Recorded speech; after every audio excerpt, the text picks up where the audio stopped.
درود پاک پڑھنے کے بے شمار فضائل و برکات ہیں۔ صحابہ کرام علیہ الرضوان فرماتے ہیں کہ جہاں اللہ کے حبیب علیہ الصلوۃ والسلام پر درود پڑھا جاتا ہے وہاں سے ایک ایسی خوشبو نکلتی ہے جس کو فرشتے آسمانوں پر محسوس کرتے ہیں۔ نارملی جب ہم خوشبو لگاتے ہیں یا خوشبو خریدنے جاتے ہیں تو دل میں تمنا ہوتی ہے، ہم اس کو کہتے ہیں ایسی خوشبو دو ذرا دور تک جائے یا لانگ لاسٹنگ ہو، مگر یہ کیسی خوشبو ہے کہ بندہ زمین پر درود پڑھے آسمان تک اس کی خوشبو جاتی ہے۔ اور اس کی بڑی لاجیکلی وجہ بھی ہے، یہ ذکر کس کا ہے، یہ بات کس کی ہے؟ یہ اس کا ذکر ہے جو خود مہکے آقا ہے۔ میرے آقا کیسے مہکے ہیں؟ پوچھو بریلی کے تاجدار سے، فرماتے کیا مہکتے ہیں مہکنے والے ہیں، بڑے آئے مہکنے والے، بڑے بڑے پرفیوم لگائے، بڑے مہنگے لوگ عطر لگاتے ہیں، مگر امام عشق و محمد کہتے ہیں کیا مہکتے ہیں مہکنے والے، بو پہ چلتے ہیں بھٹکنے والے۔ یعنی آقا کو جب تلاش کرنا ہوتا تھا نا صحابہ کرام کو، آج کل نارملی پہلے زمانے میں بڑا مسئلہ تھا، آج سے 5-7 سال پہلے، کہ جناب کدھر آنا ہے تو کہتے بھائی فلاں جگہ پر آنا، تیسری گلی میں مڑ جانا، اس کے بعد لال رنگ کا کوئی گیٹ نظر آئے تو الٹی گلی میں مڑ جانا، بندہ یہ ڈھونڈتا رہتا تھا۔ اب تو لوکیشن بھیج دیتے ہیں، بندہ فوراً جگہ پر پہنچ جاتا ہے۔ مگر صحابہ کرام علیہ الرضوان کے پاس بھی ایک نیویگیشن سسٹم تھا، ایک لوکیشن سسٹم تھا۔ ان کو جب نبی پاک کو تلاش کرنا ہوتا تھا نا، پوچھتے نہیں تھے آقا کہاں گئے ہیں، گلی کے کنارے سڑک کے کنارے کھڑے رہتے تھے، خوشبو بتاتی تھی آقا یہاں سے۔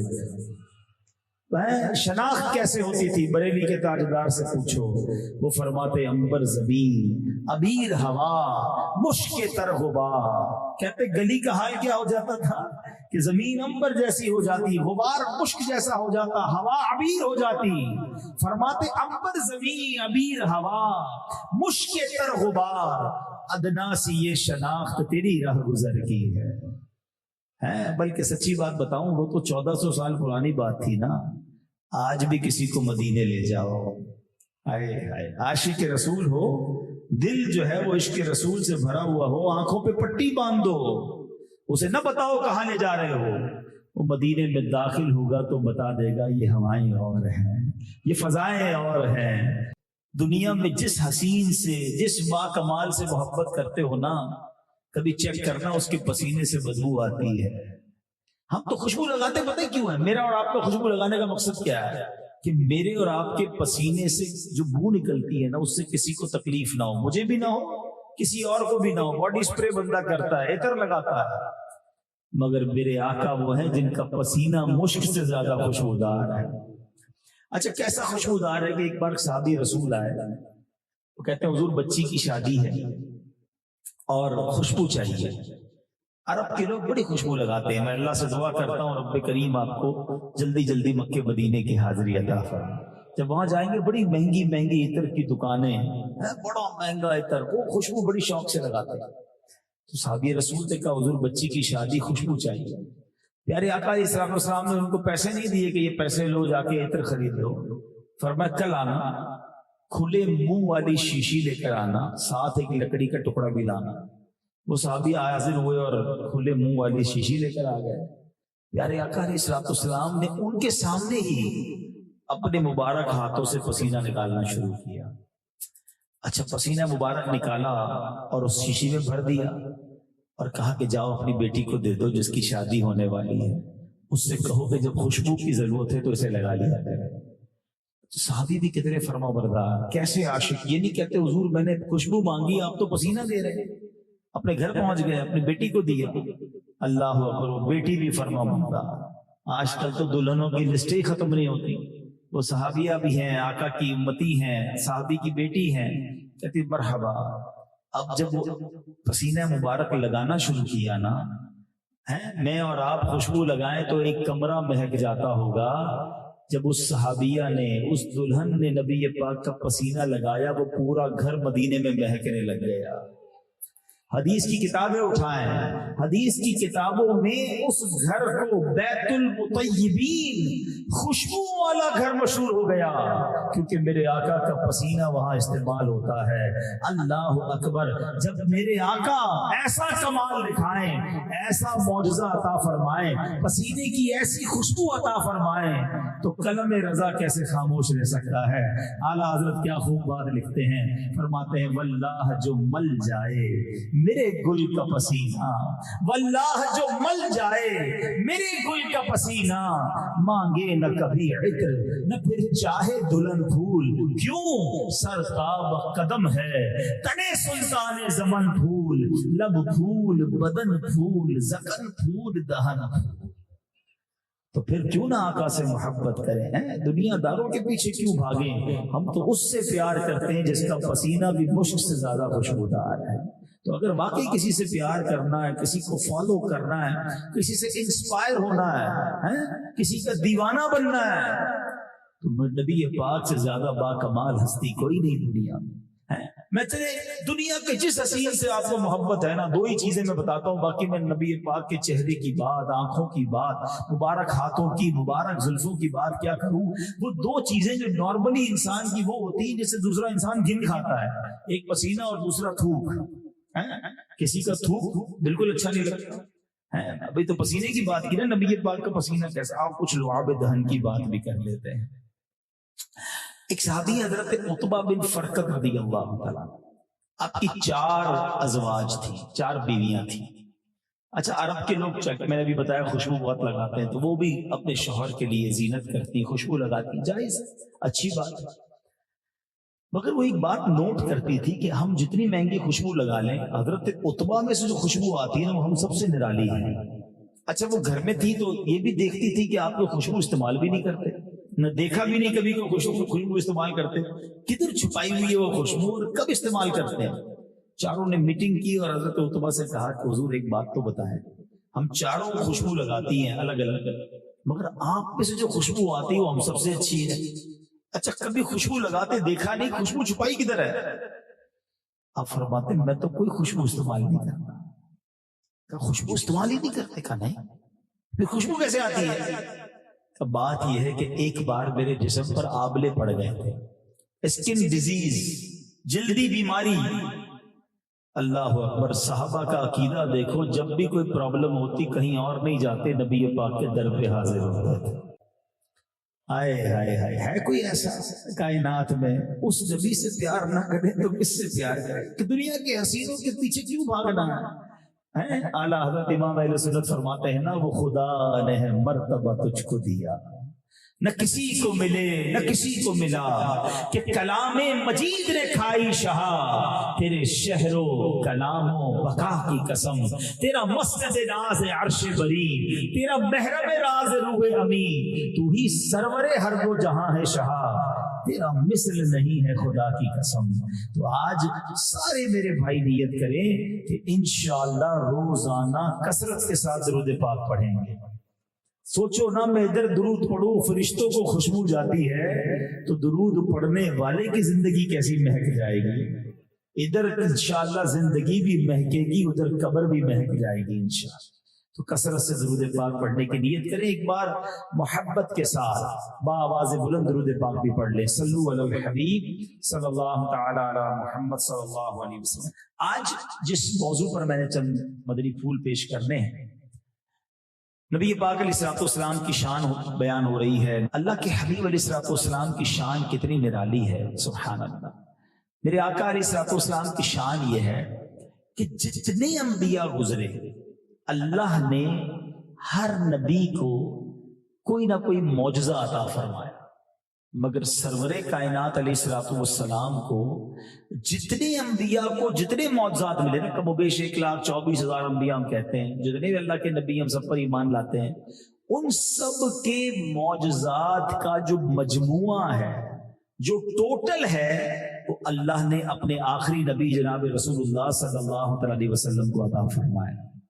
اچھا پھر صرف یہی نہیں، چند معجزات ایکسٹرا جس کو کہتے ہیں ایکسپشنل، خصائص کبریٰ جنہیں کہا جاتا ہے، جو کسی اور کو عطا نہیں کیے، وہ صرف نبی پاک صلی اللہ تعالی علیہ وسلم کو عطا کیے. اللہ اکبر.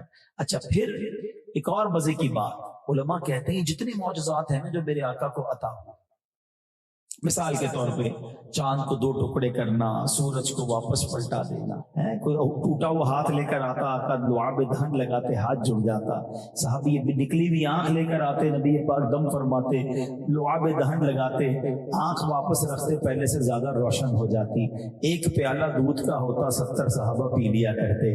کتنے معجزات میں بیان کرتا چلا جاؤں بلکہ گنتی نہیں ہو سکتی.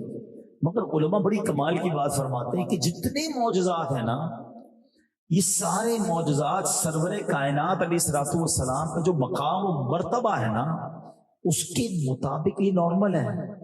ہاں کیونکہ نبی پاک کی جو شان ہے نا، اب وجہ تخلیق کائنات ہے، یہ نارمل سی بات ہے. آقا علیہ الصلوۃ والسلام چاند کے 2 ٹکڑے فرما دیں، سورج کو واپس پلٹا ہے.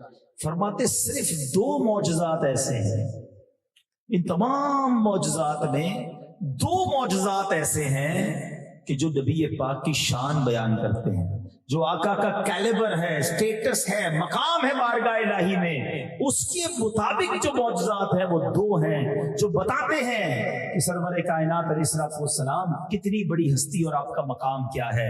اس میں ایک معجزہ کون سا ہے؟ وہ معجزہ ہے معراج مصطفیٰ. ہاں اللہ کو کسی نے بھی نہیں دیکھا تھا، سر کی آنکھوں سے رب کا کسی نے دیدار نہیں کیا. ایک بار کوشش کی تھی حضرت موسیٰ علیہ نبینا علیہ السلام. حضرت موسیٰ کون ہے؟ کلیم اللہ. What is the meaning of کلیم اللہ؟ اللہ سے ہم کلام ہوتے تھے، بات کرتے تھے. اچھا دنیا کا بھی دستور ہے کہ آپ کسی کی بڑی عزت کرتے ہو، رسپیکٹ کرتے ہو، اور آپ کی اس سے بات ہو اور آپ اسے دیکھا نہ ہو ابھی تک، تو آپ کیا چاہتے ہیں کہ یار بات تو ہوتی ہے، دیدار بھی ہو جائے. اتنی بار بات ہوئی، کبھی ملاقات بھی ہو جائے. حضرت موسیٰ کو شرف تھا کہ اللہ سے بات کرتے تھے، کلام کرتے تھے. عرض کیا یا اللہ کلام کا شرف تو دے دیا، اب اپنا دیدار بھی کرا دے. آپ نے ریکویسٹ کی، ارشاد کیا ہوا؟ لن ترانی، اے موسیٰ تم مجھے نہیں دیکھ سکو گے. آپ کی ریکویسٹ ہے اور وہاں سے منع کر دیا گیا. اور اب ایک پہاڑ پر اللہ نے اپنے نور کی تجلی نازل فرمائی. حضرت موسیٰ اس تجلی کو بھی نہ دیکھ پائے، تاب نہ لا سکے، اور آپ بے ہوش ہو گئے. ٹھیک ہے، سمجھیے گا بات کو. آج تھوڑا سا فرق سمجھو کلیم اللہ اور حبیب اللہ میں. حضرت موسیٰ کلیم اللہ ہے، ریکویسٹ کر رہے ہیں، منع کر دیا گیا. تجلی جب نازل ہوئی تو آپ تاب نہ لا سکے، بے ہوش ہو گئے. اور ادھر میرے آقا مکہ پاک میں ام ہانی کے گھر آرام فرما رہے ہیں. 27ویں رجب کی رات ہے، جبریل امین آتے ہیں، جگاتے اور کہتے حضور رب نے بلایا ہے. ادھر منع کیا جا رہا ہے، ادھر بلوایا جا رہا ہے. اس خوبصورت بات کو بریلی کے تاجدار کیسے لکھتے ہیں؟ آپ فرماتے تبارک اللہ شان تیری تجھی کو زیبا ہے بے نیازی. اے اللہ تیری شان بے نیازی بھی کمال کی ہے، تیری شان نرالی ہے. یا اللہ کہیں تو منع فرما رہا ہے، لن ترانی فرمایا جا رہا ہے، اور کہیں محبوب کو بلایا جا رہا ہے. ہم ادھر تھے نہیں، ہم تو 1400 سال بعد سن رہے ہیں. مگر ایک معجزہ ایسا ہے میرے پیارے اسلامی بھائیوں جو آج بھی ہمارے درمیان موجود ہے، ہم آج بھی اس کی برکتیں لے سکتے ہیں. اور ایک اور مزے کی بات بتاؤں، وہ سب سے بڑا معجزہ، اس کو اعظم المعجزات کہا گیا. The biggest miracle of رسول اللہ صلی اللہ تعالی علیہ وسلم، سب سے بڑا معجزہ ہے اور ہمارے پاس ہے. اب وہ کون سا معجزہ ہے؟ وہ معجزہ ہے قرآن مجید فرقان حمید. ہاں یہ سب سے بڑا معجزہ ہے. اللہ نے فرمایا کہ اگر ہم اس کو کسی پہاڑ پر نازل کرتے وہ پہاڑ بھی ریزہ ریزہ ہو جاتا اللہ کے خوف سے. پھر کہاں نازل کرتے؟ پہاڑ تو بڑا مضبوط ہوتا ہے نا. اب اللہ نے قلب مصطفیٰ صلی اللہ تعالی علیہ وسلم کو وہ طاقت بخشی کہ قرآن آپ کے قلب اقدس پر نازل ہوتا ہے. اور سبحان اللہ، اللہ نے اس کی حفاظت کا انتظام کیسا کیا کہ آج 1450 سال گزر گئے، کوئی زبر زیر پیش میں فرق نہیں لا سکا. کروڑوں دلوں میں قرآن محفوظ ہے. ارے اس کے معجزات، اس کے اعجاز اپنی جگہ. اگر آج ہم دیکھنا چاہتے ہیں اس کا معجزہ یا اس کا کمال، دنیا میں کوئی کتاب نہیں، آپ کوئی فارسی کتاب نہیں بتا سکتے کہ جو کسی پنجابی بولنے والے نے یاد کی ہو، کوئی پنجابی کتاب نہیں بتا سکتے جو کسی فرینچ بولنے والے نے یاد کی ہو، کوئی جرمن لینگویج بولنے والے نے جناب اسپینش کتاب یاد کی ہو. دو چار لوگ کر لیں تو الگ بات ہے، مگر قرآن کا یہ اعجاز ہے کہ دنیا بھر کی بولی بولنے والے عربی میں قرآن پاک کو اپنے دلوں میں یاد کر لیتے ہیں. 5-6 سال کا بچہ یاد کر لیتا ہے. یہ قرآن کا کمال ہے. اچھا پھر دوسری بات، جو کتابیں پڑھنے والے میری بات جلدی سمجھ جائیں گے، علماء بھی بیٹھے ہیں، کچھ کتابیں پسندیدہ ہو جاتی ہیں، پسند آتی ہیں، فیوریٹ ہو جاتی ہیں، ہماری لائبریری میں ہوتی ہیں. ہم اس کتاب کو کتنی بار پڑھتے ہیں؟ ایک بار، بہت پسند آئی 2 بار، 3 بار پڑھ لیں گے. پھر یار اب 3 بار پڑھ لی، اب کچھ اور پڑھتے ہیں، مزہ نہیں آتا، بوریت ہوتی ہے. حالانکہ ہے بڑی پسند، لائبریری میں ہے، مگر 3 بار پڑھ لی ہے. قرآن وہ دنیا کی واحد کتاب ہے کہ 1000 بار پڑھو دل بھرتا نہیں ہے. قرآن پرانا نہیں ہوتا ہے، قرآن کا لطف ہی نیا ہے. اچھا مزے کی ایک اور بات بتاؤں، یہ آج بھی کوئی اچھا قاری مل جائے، اچھا تلاوت کرنے والا مل جائے، آج بھی کوئی اچھا قاری مل جائے نا، جس کو سمجھ نہیں آتی اس کی بھی آنکھوں سے آنسو نکلنا شروع ہو جاتے ہیں. یہ قرآن کی ایک کنیکٹیوٹی ہے روح کے ساتھ ہے، یہ قرآن کا ایک اثر ہے جو دل پر پڑتا ہے. تو یہ تو وہ ہو گئی باتیں جو ہم اپنی آنکھوں سے دیکھ رہے ہیں. تو اے میرے پیارے اسلامی بھائیوں، قرآن ہمارے درمیان موجود ہے. ہمارا دعویٰ ہے کہ ہمیں پیارے آقا علیہ الصلوۃ والسلام سے بڑی محبت ہے، مگر میرا سوال یہ ہے کہ قرآن سے ہماری کنیکٹیوٹی کتنی ہے؟ قرآن ہم کتنا پڑھتے ہیں؟ ہم میں سے کتنے ایسے جنہوں نے قرآن پڑھا، سمجھا، غور کریں. یہ اچھی بات نہیں ہے کہ ہم 25 سال 30 سال 40 سال 50 سال 60 سال کے لوگ بھی یہاں بیٹھے ہیں اور قرآن اب تک پورا نہیں پڑھا ہوگا. کئیوں نے ترجمے سے نہیں پڑھا ہوگا، تفسیر نہیں پڑھی ہوگی. قرآن کس کا پیغام ہے ذرا بتائیے گا؟ اللہ کا پیغام ہے نا، اللہ کا پیغام ہے اور مومنوں کے نام ہے، مگر ہم نے نہیں پڑھا. ہم کیسے جواب دیں گے اللہ کی بارگاہ میں کہ یا اللہ قرآن ملا تو تھا مگر پڑھنے کا ٹائم نہیں ملا؟ ہمارا قرآن سے ایک تعلق ضرور ہے، بڑا مضبوط تعلق ہے. وہ کیا ہے؟ جیسے نیا گھر لینا ہے، جلدی جلدی قرآن لے کر آؤ، نئے گھر میں رکھنا ہے، نئی دکان پہ رکھنا ہے، نئے کاروبار میں قرآن کو بڑا اچھا زلدان میں رکھ دیں گے، چومیں گے بس. اچھا زیادہ سے زیادہ پھر کیا کریں گے؟ یار وہ ذرا مولانا صاحب بچوں کو بھیج دیجیے گا، گھر پہ قرآن خوانی کرانی ہے. میں نہیں کہتا قرآن خوانی نہیں کرانی چاہیے، لیکن اچھا افسوس پتہ کیا ہوتا ہے؟ جس کے گھر پہ، جس کی دکان پر، جس کی فیکٹری پہ قرآن خوانی ہو رہی ہوگی، وہ اس وقت بھی قرآن نہیں پڑھتا، بچوں کو کہتا تم پڑھ لو، میں بیٹھا ہوں اپنا موبائل چیک کر رہا ہوں. اتنا بھی ٹائم نہیں ہے کہ اپنے گھر میں جو قرآن خوانی ہو رہی ہے اس میں بھی بیٹھ کے ایک پارا پڑھ لو. اتنی قرآن سے دوری کیوں ہے؟ حالانکہ یہ تو میرے آقا کا عظیم معجزہ اور رب کا کلام ہے، مگر آج ہم قرآن نہیں پڑھتے. حدیث پاک میں آتا ہے وہ دل ویران ہے جس میں کچھ قرآن نہیں ہے. بتاؤ نا کہ ہمارے دل میں کچھ قرآن ہے؟ اور احادیث میں یہ بھی مضمون ملتا ہے کہ میں نہیں کہتا الف لام میم ایک حرف ہے، الف ایک حرف ہے، لام ایک حرف ہے، میم ایک حرف ہے، ہر حرف کے بدلے 10 نیکیاں. ایک صحابی رسول قرآن کی تلاوت کر رہے تھے، ان کا گھوڑا بتکنے لگا، باہر آئے، 2-3 بار ایسا ہوا، آسمان پر دیکھا تو پورے آسمان پر عجیب منظر تھا. صبح نبی پاک علیہ الصلوۃ والسلام سے ان صحابی نے عرض کی حضور رات بڑا عجیب منظر تھا، آسمان پر عجب کمکمے لگے تھے، ایسا لگ رہا تھا جھومر لگے ہوئے. نبی پاک نے فرمایا اے اسید، ان صحابی کا نام اسید تھا، وہ فرشتے تھے جو تمہاری تلاوت سن کر نیچے آ رہے تھے. اگر تم تلاوت جاری رکھتے تو صبح سارے شہر والے فرشتوں کا دیدار کر لیتے. اگر چاہتے ہو نا تمہارے گھر پر فرشتے نازل ہو، اگر چاہتے ہو تمہارے کاروبار پر فرشتے نازل ہو، تو قرآن پڑھے نا. لیکن قرآن سے اتنی دوری ہے. ہمارا قرآن کا انٹریکشن پتہ ہے کیسا ہے؟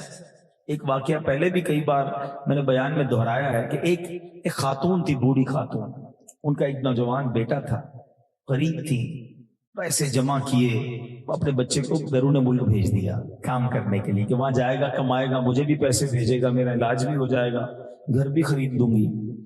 بیٹا چلا گیا، تھا بڑا فرما بردار بیٹا. 1 مہینے بعد اس کا خط آیا. خاتون نے خط دیکھا پڑھنا تو آتا نہیں تھا، خط چوما، آنکھوں سے لگایا، میرے بیٹے نے ولایت سے خط لکھا ہے، دراز میں رکھ دیا، اگلے مہینے پھر خط آیا، پھر چوما، پھر دراز میں رکھ دیا، ہر مہینے خط آتا تھا، پڑھنا آتا نہیں تھا، چومتی رہی، آنکھوں سے لگاتی رہی، دراز میں ڈالتی رہی، لیکن پیسے نہیں تھے، بیماری بڑھتی گئی، آخر وہ عورت انتقال کر گئی۔ پڑوس کے لوگ آئے، دراز کھولی تو بہت سارے خط ملے، اور جب ان خطوں کو کھولا گیا، ان لیٹرز کو کھولا گیا، تو ہر انویلپ میں، ہر خط کے ساتھ ایک منی آرڈر تھا۔ وہ بیٹا بیچارہ ہر مہینے ماں کو پیسے بھیجتا تھا، ماں ان پڑھ تھی، چومتی تو تھی مگر کھولتی نہیں تھی، پڑھتی نہیں تھی، ہزاروں لاکھوں روپے آ چکے تھے مگر ماں کو ملے نہیں، علاج بھی نہیں ہو سکا، ماں دنیا سے چلی گئی۔ یہ تو ایک واقعہ ہے، مگر ہمارا قرآن سے کیا تعلق ہے؟ چومتے ہیں، آنکھوں سے لگاتے ہیں، گھر میں رکھتے ہیں، کبھی کھولو تو صحیح اندر کتنے خزانے ہیں، اللہ نے کتنی نعمتیں بھیجی ہیں، قرآن میں شفا ہے، قرآن میں برکت ہے، قرآن میں ہمارے لیے رہنمائی ہے، مگر قرآن پڑھنے کے لیے کوئی تیار ہی نہیں ہے، گھنٹوں موبائل کے ساتھ لگے رہیں گے، اتنے سافٹ ویئر موبائل میں ڈاؤن لوڈ ہیں، اور کتنے ہیں، سارا دن انگوٹھے درد ہو جاتے ہیں، اتنا موبائل یوز کرتے ہیں، مگر کبھی سوچا کہ یہ جیسے ہی میں دنیا سے جاؤں گا یہ سارے سافٹ ویئر آف لائن ہو جائیں گے؟ ہمارا دوست ڈھونڈیں گے، یار ایک دن ہو گیا ابھی تک آن لائن نہیں ہوا، 2 دن ہو گئے آن لائن، موبائل تو بتا دیتا ہے نا، واٹس ایپ بتاتا ہے اتنے گھنٹے پہلے آن لائن ہوا، 2 دن سے آن لائن نہیں، خیر تو خبر تو لو بندہ کدھر گیا، اور پھر پتہ چلتا ہے بندہ خود ہی آف لائن ہو گیا، قبر میں چلا گیا۔ جب ہم مریں گے نا ہمارے سارے سافٹ ویئر آف لائن ہو جائیں گے، بلکہ میں آپ کو صحیح بتاؤں ایسا میرے ساتھ واقعہ بھی ہوا، میں پہلے یہ بیان کرتا تھا کہ ہم مریں گے تو ہمارے موبائل کے سافٹ ویئر آف لائن ہوں گے، میرے ساتھ ایک واقعہ کیا ہوا کہ ایک بار ہم کچھ صفائی کر رہے تھے اپنے آفس کی، تو ایک فائل نکلی، وہ فائل کسی کی امانت تھی، میں نے کہا یار یہ فائل تو ہماری نہیں ہے، اس کی ہے، اس کا نمبر بھی لکھا تھا اوپر، میں نے کہا فون کرو، اس کی فائل دے دو، بیچارے کو کام آئے گی۔ ہم نے فون کیا، فون بند، اب کدھر ڈھونڈے؟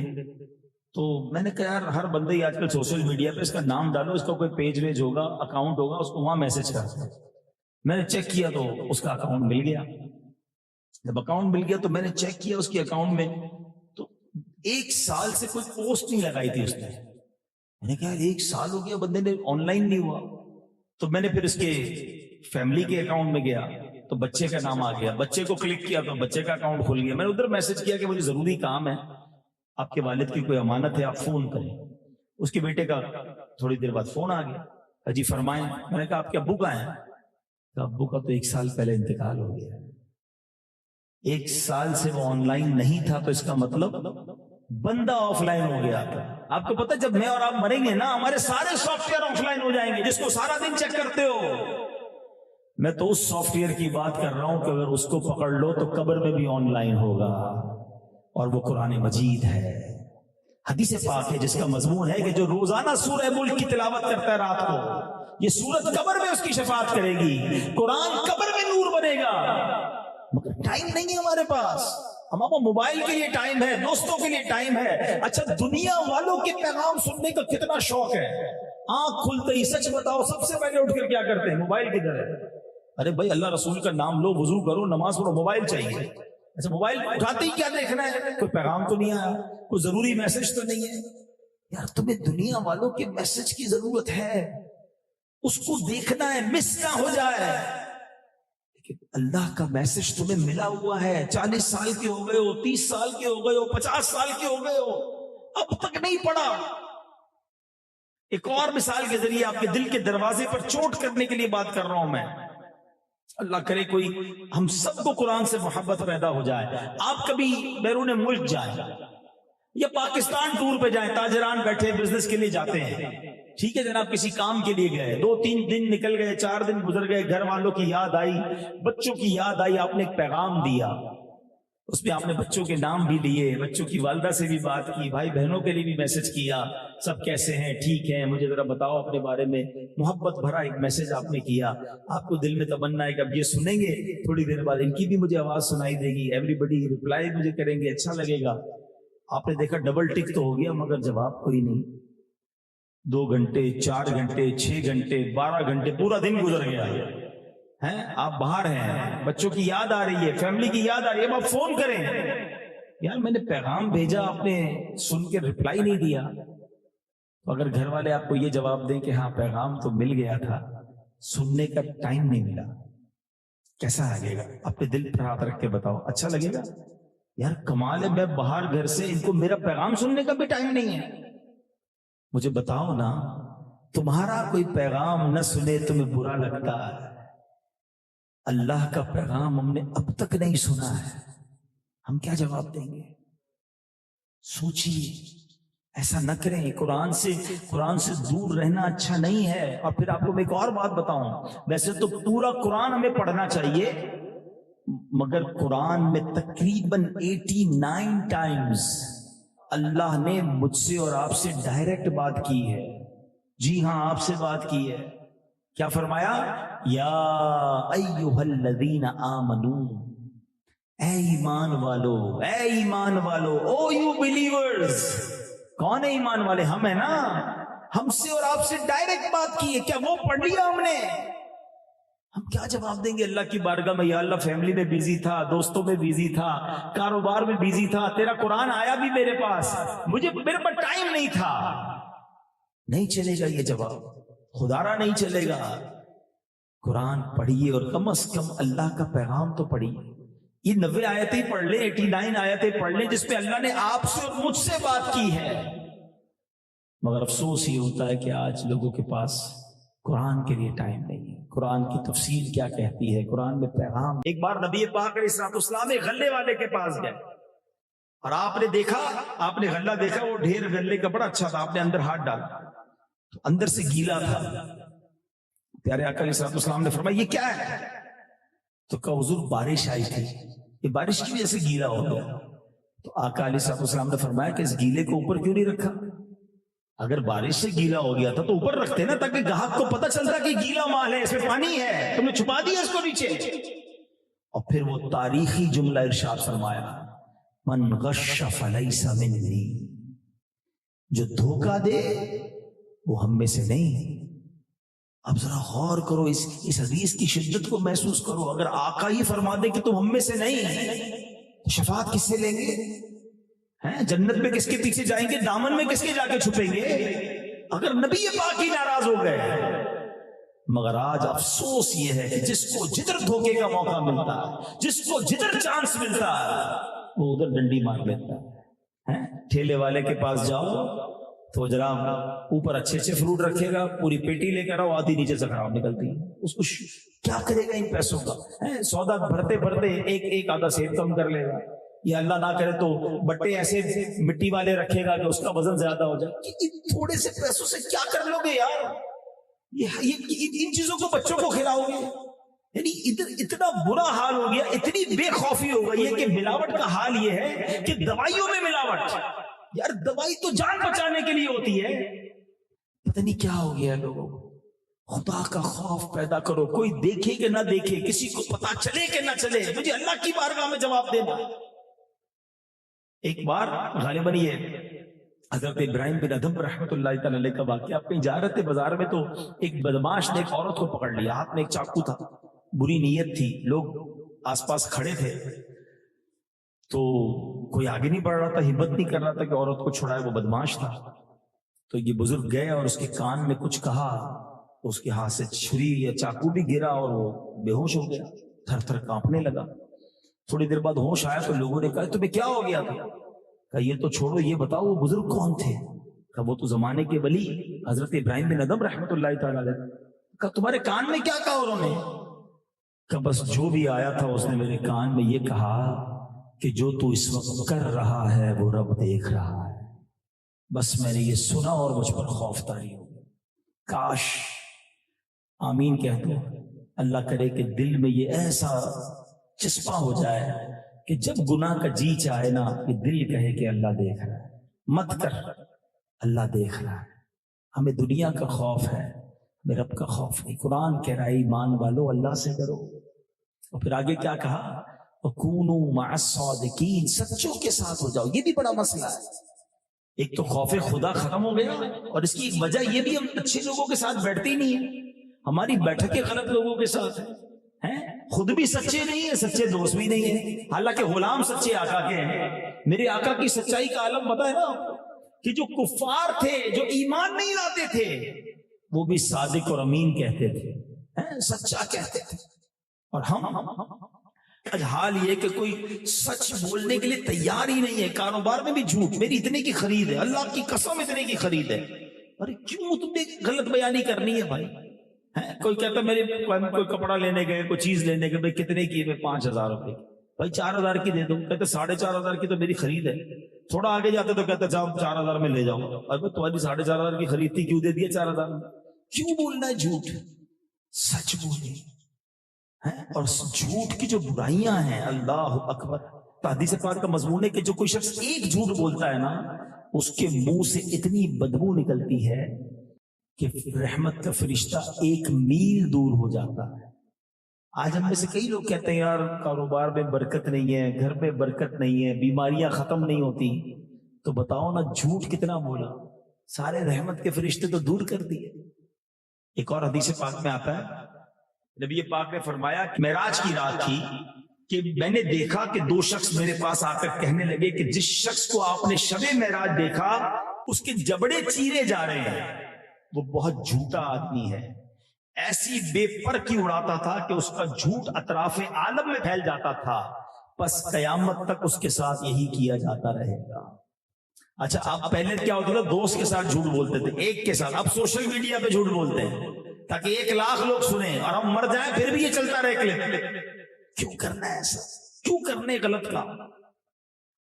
تو پلیز میرے اسلامی بھائیوں، اچھی صحبت اختیار کریں۔ اچھا کچھ لوگ پتہ کیا کہتے ہیں، یار میں شراب نہیں پیتا، میرے دوست پیتے میں تو ساتھ بیٹھتا ہوں، میں جوا نہیں کھیلتا، وہ دوست کھیل رہے ہوتے میں تو کمپنی دیتا ہوں، میں غلط کام نہیں کرتا، دوست کرتے میں بیٹھتا ہوں۔ کیوں بیٹھتے ہو بھائی؟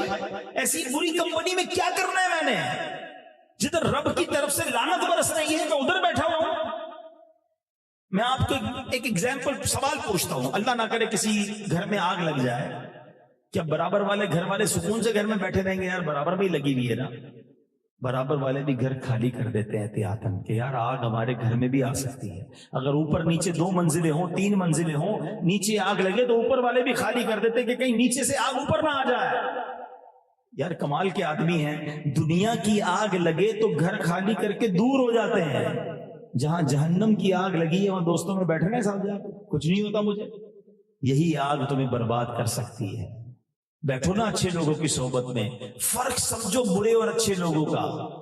ہاں، آپ کو پتہ ہے جو آپ اس محفل میں بیٹھے، اچھی محفل کا فائدہ کیا ہے؟ حدیث پاک کا مضمون ہے کہ اللہ کے کچھ فرشتے ہیں جو زمین پر سیر کرتے ہیں، اور جہاں بھی رب کا ذکر ہوتا ہے نا اس محفل کو اپنے پروں سے ڈھانپ لیتے ہیں۔ مجھے رب کی رحمت سے امید ہے کہ آج اس محفل کو میرے رب کے فرشتوں نے ڈھانپا ہوا ہوگا۔ ہم اللہ کے قرآن کا ذکر کر رہے ہیں، رب کے کلام کا ذکر کر رہے ہیں، ضرور اس پر رحمت ہوگی۔ اب جب فرشتے اللہ کی بارگاہ میں اس محفل کے بعد جاتے ہیں نا تو کیا خوبصورت کانورزیشن ہوتی ہے۔ اللہ فرشتوں سے فرماتا ہے، فرشتوں کدھر سے آ رہے ہو؟ کہتے ہیں یا اللہ تیرے بندے تجھے یاد کر رہے ہیں، ایک جگہ بیٹھے تجھے یاد کر رہے ہیں۔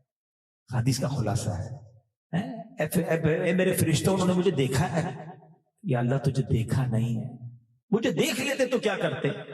فرشتے عرض کرتے ہیں یا اللہ تجھے دیکھ لیتے تو اور دیوانہ وار تیرا ذکر کرتے۔ فرشتوں کیا مانگ رہے تھے؟ یا اللہ جنت کا سوال کر رہے تھے، کیا جنت دیکھی انہوں نے؟